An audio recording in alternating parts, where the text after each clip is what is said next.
I think یہ بہت کیونکہ آج کا دن بہت اہم ہے اور اس لحاظ سے یہ جو آپ کا سوال ہے یہ بھی بہت اہم ہو جاتا ہے. آئی تھنک پاکستان کے لیے آج کا دن اس لیے اہم ہے کہ گرین کلائمیٹ فنڈ نے آج ایک پروجیکٹ جس پہ WWF پاکستان اپنے پارٹنرز کے ساتھ پچھلے کوئی 5-6 سال سے کام کر رہا تھا, ریچارج پاکستان, اس کو اپروو کیا ہے. اور اس کے اندر تقریباً $78 ملین کی گرانٹ ہے کہ جو پاکستان کے پاس آئے گی. نا یہ جو پروجیکٹ ہے یہ مختلف کس طرح ہے. یہ پہلی دفعہ ہو رہا ہے کہ اس میں نیچر بیسڈ سولوشنز کو استعمال کیا جائے گا. اس میں گرین انفراسٹرکچر ہے, اس میں ایکو بیسڈ اڈیپٹیشن جس کو ہم کہہ سکتے ہیں. اس کو اگر آسان لفظوں میں کہوں تو جو ہمارے نیچرل پونڈز ہیں, جو ہمارے نیچرل ویٹ لینڈز ہیں, ان کو جو مین دریا کی سٹریمز ہیں, جو ہل ٹورنٹس ہیں, ان کے ساتھ کنیکٹ کیا جائے گا, ان کو ریوائیو کیا جائے گا.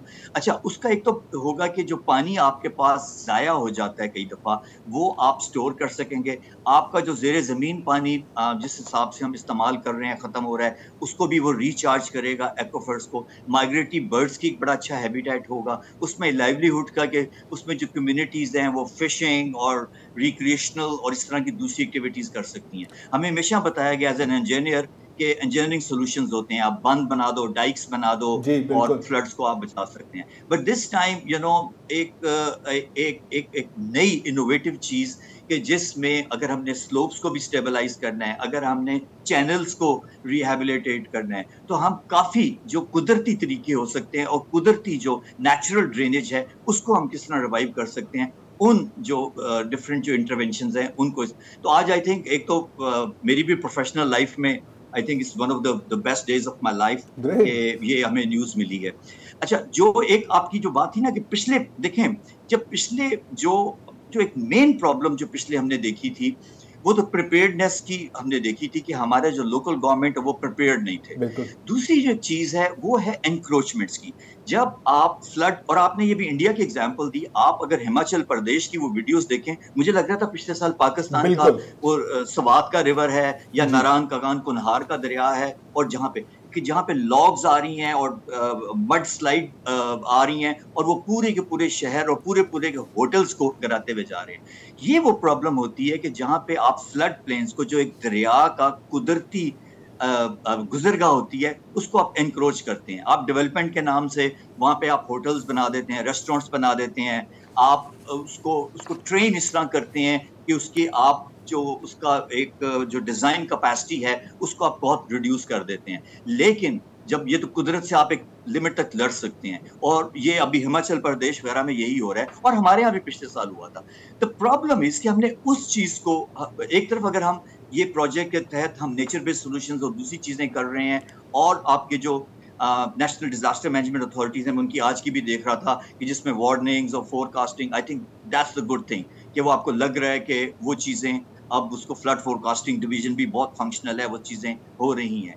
بٹ جو آپ کے فلڈ پلینس میں جو انکروچمنٹس ہیں ان کو جو کنٹرول کرنا ہے اور پرانیوں کو بھی اور نئے کو الاؤ نہ کرنا, I think I am sorry to سے وہ چیز آپ کو نظر نہیں آ رہی. تو مطلب یہ مکسڈ بیگ ہے. یہ ایک تو ایک اچھی بات ہوئی ہے کہ یہ گرین فنڈ سے ریچارج ہوا ہے, لیکن وہ جو مسئلے ہیں کہ بھائی بالکل دریا کے کنارے ہوٹل بنانا ہے یا دریا کے بیچ جیسے سوات میں, مطلب ایک تو قدرت ہے اور دوسرے ہماری بری عادتیں جو ہیں وہ بھی سیلاب لا رہی ہیں. جی یہ بھی ہے. اچھا حماد صاحب, تو یہ جو پروجیکٹ ہے, اور ایک اچھی بات ہے کہ آج میں دیکھ رہا تھا کہ شاہی رحمان صاحبہ نے بھی اس کے اوپر ٹویٹ کی تھی, اور ملک امین اسلم جو ہیں, اب یاد ہے بلین ٹری سونامی والے, انہوں نے بھی خیر مقدم کیا. تو انہوں نے کہا تھا کہ جی یہ ہمارے دور میں بھی ہم نے اس پہ کام کیا تھا. تو ایک اچھی بات ہے کہ اس کے اوپر ایک تھوڑا سا ایک اکراس دا بورڈ قسم کی کنسنسس ہم دیکھ رہے ہیں.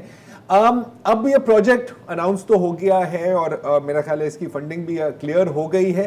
امپلیمنٹیشن کی طرف ہم اگر ہم آئیں تو کتنی تیزی ہم ایکسپیکٹ کر سکتے ہیں, کتنے سالوں کا انتظار کرنا پڑے گا یہاں پہ حماد صاحب؟ دیکھیں, یہ اس پروجیکٹ کی سے پہلے ایک گرانٹ ملی تھی جس میں 1 سال میں جو سائٹ سلیکٹ ہوئی ان کی فیزیبلٹیز پہ کام ہو چکا ہوا ہے.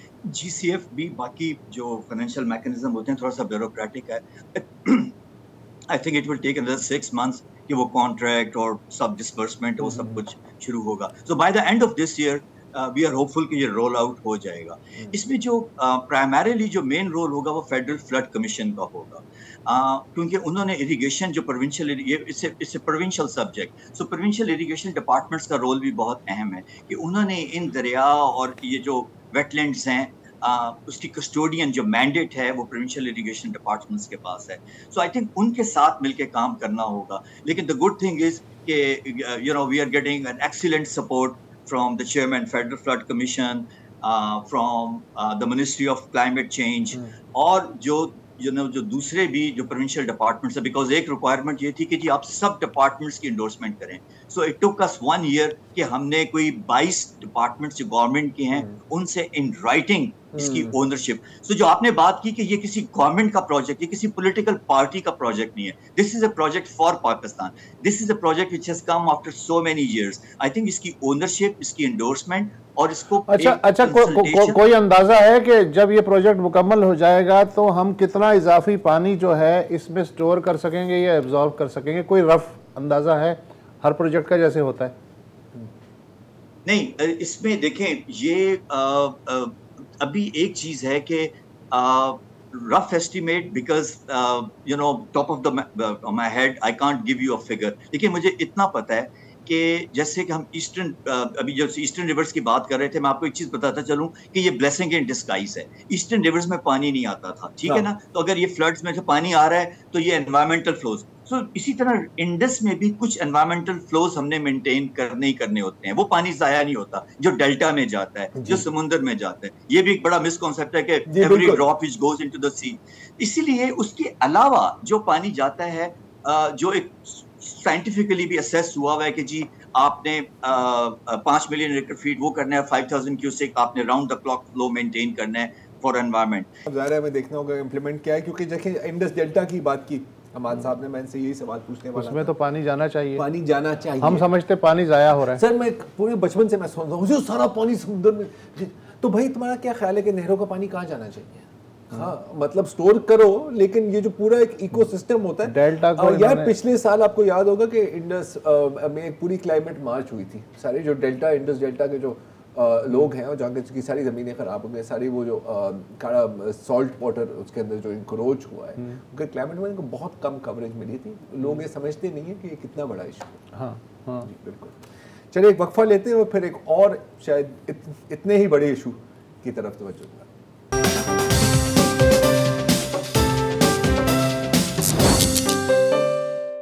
Welcome back. آج عالمی یوم آبادی ہے اور ہر سال اسی دن ہم وہی باتیں کرتے ہیں کہ جی آبادی کو مینیج کرنا ضروری ہے, اس کے لیے اقدامات لینے چاہیے, اور یہ دیکھیں کہ باقی ممالک اور بالخصوص ہمارے پڑوسی ممالک نے کتنی کامیابی حاصل کی ہے پاپولیشن مینجمنٹ میں وغیرہ وغیرہ. لیکن زیادہ کچھ ہوتا نہیں ہے, اور اتنا ہمیں پتہ ہے کہ اگر ہم ایسے ہی چلتے رہیں, اور لگ تو رہا ہے کہ ہم ایسے ہی چلتے رہیں گے, تو سن 2050 تک ہماری آبادی شاید 40 کروڑ ہو جائے. اس وقت کتنی ہے؟